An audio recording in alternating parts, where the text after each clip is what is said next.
কুর্তির স্লিটে বা চাকে আমরা কি করে ইনভিজিবল লেস স্টিচ করব। আজকে এই সিম্পল কুর্তি ডিজাইনের লাস্ট পর্ব আপাতত। তো আজকে দেখব এই কুর্তিটার সম্পূর্ণ অংশটা।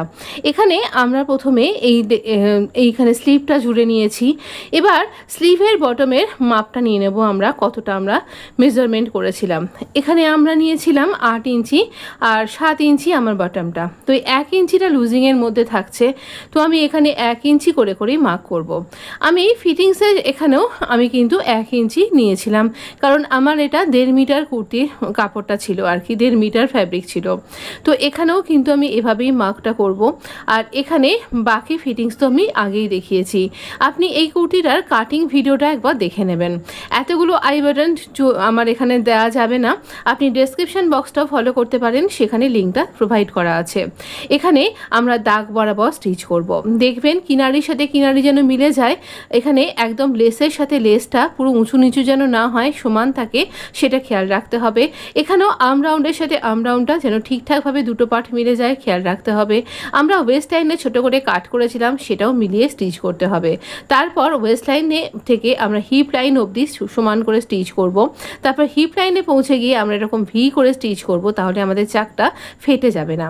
তো এরপর এখানে আমি ইন্টারলক করেছি, আপনি ফোল্ড করেও স্টিচ করতে পারেন। এবার দেখুন এই চাকটা থেকে একটু ওপরে 1/2 ইঞ্চি মতন ওপর দিকে লেসটাকে বাড়িয়ে নিয়ে উল্টো করে রেখেছি। আর তার উপরে সাইড থেকে আমি এই ফ্যাব্রিকটা দুবার করে ফোল্ড করলাম, 1/2 ইঞ্চিরও কম বলতে পারেন। তো এইভাবে ফোল্ড করে মোট 1/2 ইঞ্চি হবে, এইভাবে ফোল্ড করে আমি লেসের কিনারির ওপর নিয়ে এলাম আর এখানটাতে স্টিচ করছি।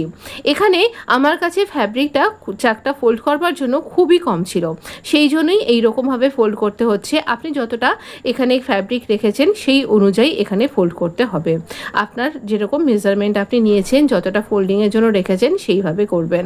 আমি সেই রকমভাবেও আরও একদিন আপনার সাথে সেইভাবে চাক ফোল্ড করাও শিখিয়ে দেব। এই ভিডিওটার এই পার্ট বাই পার্ট বিগিনার্সদের জন্য আমার ছিল একটা ছোট্ট প্রয়াস।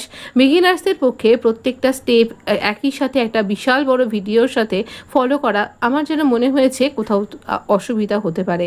যদি কোনো অসুবিধা হয় সেই জন্য আমি এইরকম পার্ট বাই পার্ট কয়েকটা পার্টে প্রত্যেকটা স্টেপ, এমনকি স্লিভ জয়েনিং, কাটিং, সব কিছু আমি আপনার সাথে স্টেপ বাই স্টেপ আপনার সাথে শেয়ার করলাম।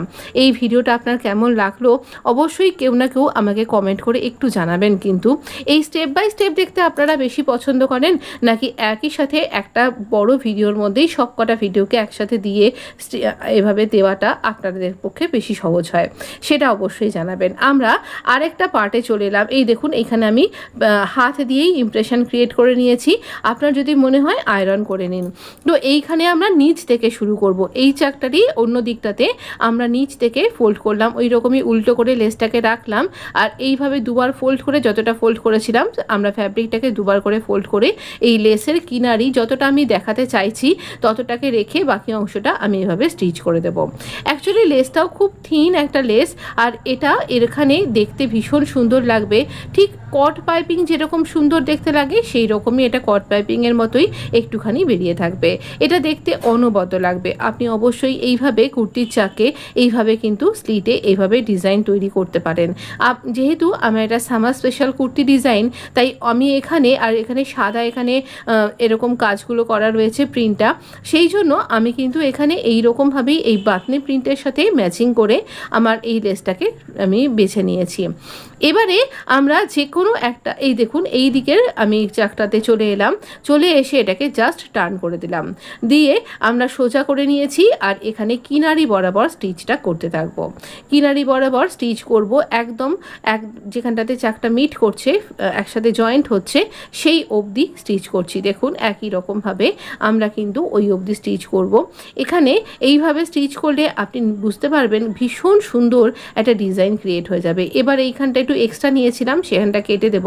আর তারপর এখানে এই যে ভি পয়েন্ট মতন হয়ে আছে সেই অংশটাতে আমরা এখানে ছুঁচকে লক করব।